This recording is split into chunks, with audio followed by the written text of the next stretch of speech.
واقعی وزیر اطلاعات عطا تارڑی کہتے ہیں کہ مسلح افواج نے بہادری سے ملکی سرحدوں کا دفاع کیا۔ معرکہ حق میں تاریخی فتح پر آج ملک بھر میں یوم تشکر منایا جا رہا ہے۔ عوام آج اللہ کی بارگاہ میں سجدہ شکر بجا لائیں۔ دن کے آغاز پر مسلح افواج اور ملک کے لیے خصوصی دعائیں کی جائیں گی۔ ملک بھر میں پرچم کشائی کی تقریب، شہداء کی قبروں پر حاضری دی جائے گی۔ مزار قائد اور مزار اقبال پر گارڈز کی تبدیلی کی پروقار تقریبات ہوں گی۔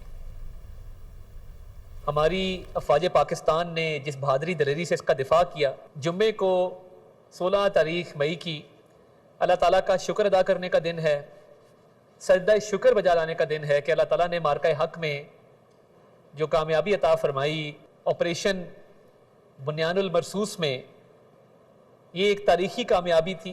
اللہ تعالیٰ کی بارگاہ میں سجدہ شکر بجا لائیں گے، سروں کو جھکائیں گے۔ جمعے کے اجتماعات کے بعد شکرانے کے نفل ادا کیے جائیں گے۔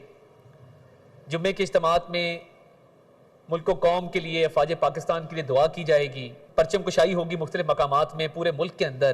جو یادگار شہداء ہیں ان پر پھول رکھے جائیں گے، حاضری دی جائے گی شہداء کی قبروں پر، مزار قائد پر، مزار اقبال پر۔ گارڈز کی چینجنگ کی سیریمنیز بھی ہوں گی، اور اس کے ساتھ ساتھ دن کا آغاز توپوں کی سلامی سے کیا جائے گا۔